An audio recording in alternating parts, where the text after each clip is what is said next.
I have lost my period. I'm supposed to be a menstrual cycle educator. I'm supposed to be able to help women live in alignment with their cyclical nature, to embrace what it means to be a cyclical being, to live in divine connection to your inner seasons, to embrace the beauty of your cycle, to embrace the sacredness of your bleed. And I've lost it. I've lost all of it.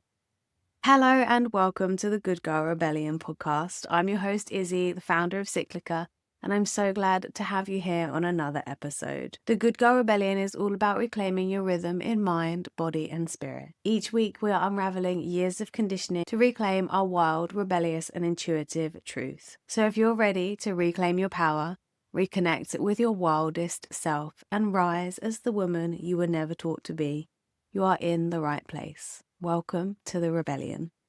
I'm supposed to be a menstrual cycle educator and I've lost my period. This has just mind-fucked me, and truly mind-fucked me. To give you a bit of background about my birth control, hormonal birth control, non-hormonal birth control journey, I was on the pill from about age 14. I was on the pill for, I would say about 8 years. I then went back and forth between the pill and the implant. The implant was horrible. I just basically bled for 6 months that I had it. And then I decided that I didn't like the pill and I wanted to go on the coil. I wanted to get the coil, the hormonal coil, because I was told that having the coil meant that my hormones were going to be concentrated in one area in my uterus, which I know now is just absolute fucking rubbish because your hormones circulate throughout your bloodstream. So they go throughout your whole body. They're not concentrated in one area. So I had the hormonal IUD, the coil, but it gave me recurrent thrush every single month. So I got that taken out and I wanted no hormonal control. So I got the copper IUD, the copper coil, which was, oh my fucking God, horrific. Firstly, having the coil is a horrific experience as it is. All the other women out there who have had the coil put in with no anesthetic, they just shove it in, will understand. That is a pain like I have never felt it before. But I had the copper coil, had that in for 3 years, and I started to get the most excruciating ovulation pain, which is not normal. And it was actually, I went and joined a workshop in Koh Phangan in Thailand with my teacher now, Jamie, who is Cyclical Living for Women on Instagram. She was my menstrual cycle educator teacher. She taught me to do what I'm doing now. And I sat in a class with her, my very first step into this world. And I asked her, is that normal? And she said, it's not normal. I would recommend going and getting checked. So I went home and I went to the doctors and they did ultrasounds and they were like, oh, you have adenomyosis. I think I've said that wrong, but it's basically where your uterine lining grows into the wall of your uterus, which I instantly was like, that's from the coil. That is from the coil. The copper coil keeps you infertile because it creates such a hostile environment within your uterus that a baby just could not grow. The copper also kills the sperm, but it's toxic.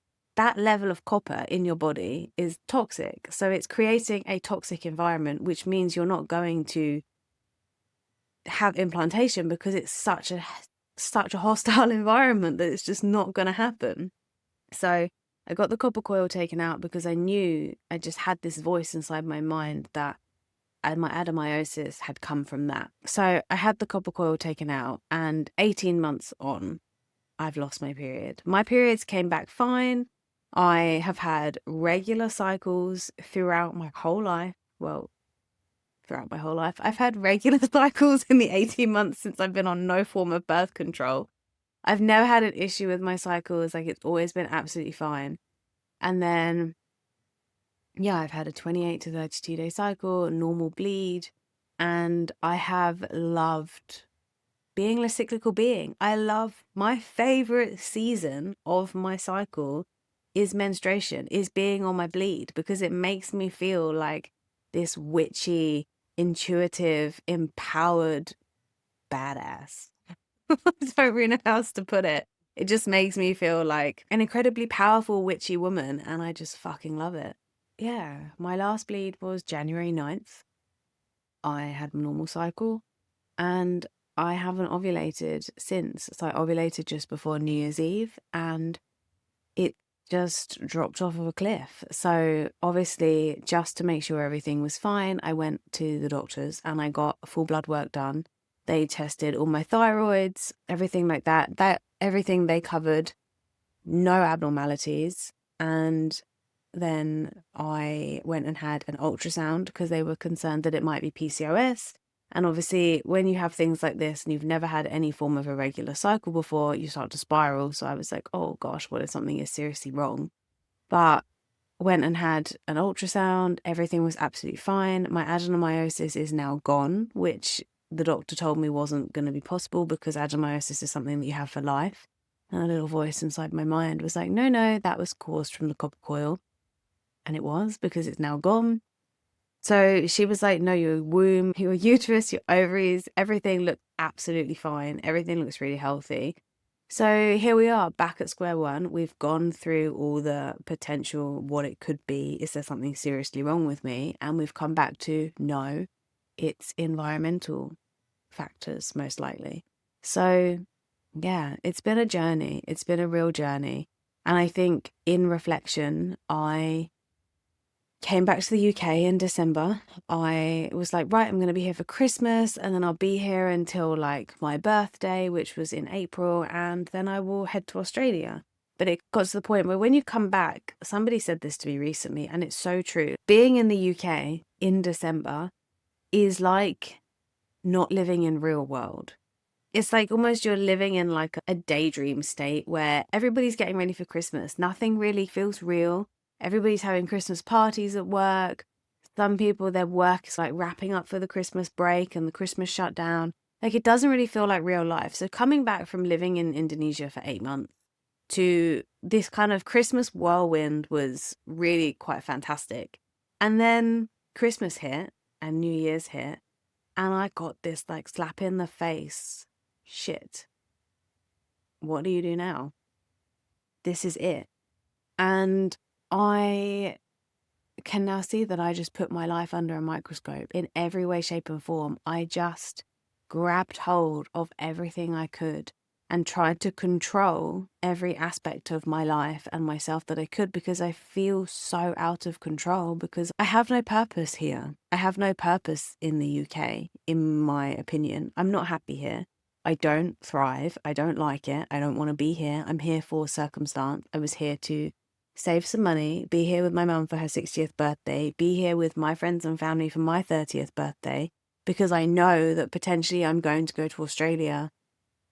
And if I like it, I don't have to come home. I can stay for up to 3 years. So where I've been traveling on and off, it's always been a case of, okay, when the money runs out, I come home. Whereas in Australia, when the money comes out, I just get a job and I can stay and I can maintain a life there. So yes, on one hand, I can see that me losing my period is potentially a byproduct of having no set structure, no set foundations, no home, no safe space, no grounded essence and roots anywhere in the world that I feel wholly comfortable and happy with. And also it's the scrutiny of myself in every single aspect of my life and putting myself under such a magnifying glass to be perfect when perfect doesn't exist. It just doesn't exist. And it's been really hard. And I have been through, obviously, I've not really wanted to pay too much attention to it. I've just wanted to like flow and just see if it was going to come back on its own, see if I had to make any kind of like major big changes. One thing I did do is I started researching, obviously, why you lose your period, and majority of people lose their period because of energy out versus energy in is higher. So I read that you should eat more and stop exercising. So I did that, and now I've just gained weight, which is not helpful. So, yeah, I'm now on a journey to try and find a way that I can get my cycle back in a way that feels right and balanced for me. So I'm doing things like ensuring I'm keeping my nervous system regulated and keeping myself grounded, noticing if I feel overstimulated or stressed or overwhelmed and checking in with myself, making sure I protect my energy, making sure I surround myself with people who are nourishing to me, not draining, making sure I nourish my body in a way that feels right for me. I am checking in with my womb every day. I am making sure that I sit in meditation or in silence with my womb space for 5 minutes minimum every day, just to check in, to connect to myself, connect to my body, and see what she needs, if there's anything she wants to bring to the surface, because your body is so clever. Your body can help you heal yourself if you understand how to listen to her and you understand how to allow her to guide you. So that's what I'm trying to do. I'm trying to drop into my body and allow her to guide me. I'm following my morning routine, which I've been doing for years anyway, but I usually go outside and drink a glass of water first thing in the morning and kind of say hello to the world. I then will journal, meditate, EFT tapping, like movement. I'll do a little bit of a morning practice. I usually have an hour and I do maybe 20 minutes of journaling, 20 minutes of EFT tapping or meditation, and then like 20 minutes of movement. That's like my perfect balance. I need a little bit of each thing and I need to switch it up. Like some days I might journal for 40 minutes and then some days I might meditate for a half an hour or an hour. Like I'm a life path 5. So if I need a routine, but then if I have a routine that's too strict, I rebel. So I need flow with my routines. As long as I have a set pattern on what I'm doing, then it's fine. I'm also moving my body in ways that make me happy rather than working out for punishment or working out to be a certain type of way. I'm moving my body in ways that make me feel happy, in ways that set my soul on fire. Rather than punishing myself, I'm moving in ways that nourish me. And intentional rest. Oh my gosh, this is something. As an Aries, I can't rot on the sofa. I just can't do it. I can't do nothing. I have to do things. I have to keep myself busy, but intentionally. So I can't just go and spend my day doing a loads of mindless activity and a load of mindless stuff without intention behind it. I have to think about what I'm doing and act with intention. Instead of just doing what everybody else wants me to do, or rotting on the sofa, or just scrolling, I'm making sure that I'm setting time for intentional rest. Things like a longer shavasana at the end of my yoga flow, stretching after a gym workout, a walk in nature with no distraction and nothing, time to sit on the bench at the end of my walk and just admire the view, or time to make a drink and sit outside in the sunshine with the sun on my face and just sit and be. Just time to be. Intentional rest. Like reading my book with my legs up the wall. Things that I can bring into every day to just check back in with myself and bring more slowness and more calm into my life. But yeah, there are a few of the things I'm doing, but this is a journey. I'm not there yet. My Aura ring tracks my temperature, so it tracks my ovulation, and I have not yet ovulated. So once I ovulate, we will see, because ovulation is the star of the show. Even though we call it our menstrual cycle, it's actually our ovulation cycle, because without ovulation, you won't bleed. So once I've ovulated, we know that the bleed is hopefully on its way. But yeah, watch this space. I'm obviously doing those things that I've mentioned. I'm playing around with a few other things, making sure I'm nourished, making sure I'm eating the nutrient-dense foods that my body needs, making sure that I'm not overexerting myself, making sure I'm keeping my nervous system calm and regulated, and prioritizing happiness, prioritizing play and joyfulness, and also recognizing that I am in a major transitional point of my life where I have been in this moment at home of pause, and it's been a moment of hibernation. I came home for winter intentionally to hibernate, to go into this kind of inner cocoon, to birth new ideas and create things. But it's also been a time of resistance. I haven't wanted to be here. I haven't, if it was my choice, I wouldn't be here. I would have left already. And it's understanding that resistance is probably also playing a part. So yes, I'm going to Australia in May. Yes, it's going to be scary. And yes, it's going to be the unknown. But a part of me weirdly thrives in the unknown. So watch this space and I will keep you updated on my journey. But that is, yeah, a little update on me, menstrual cycle educator that's lost their period. But I'm sharing this because lots of you expressed an interest in knowing what's going on. And also, I know that I'm not alone in this journey. I know that so many of us experience periods of our life where we lose our cycle and we lose our anchor. My cycle has been my anchor and it will come back. I know it will, but it's just a journey. So make sure to share this with anybody you know in your life who maybe has lost their cycle, who's lost their period, who feels lost and feels alone, just so that they know that I'm here with them alongside them on this journey. If you're listening along on Spotify or anywhere else you listen to your podcasts, make sure to follow the Good Girl Rebellion to make sure you catch all of my juicy weekly episodes. Thank you so much for joining me on another episode of the Good Girl Rebellion podcast. I hope this resonated, and I hope that this can help as many people as possible who have lost their period as well.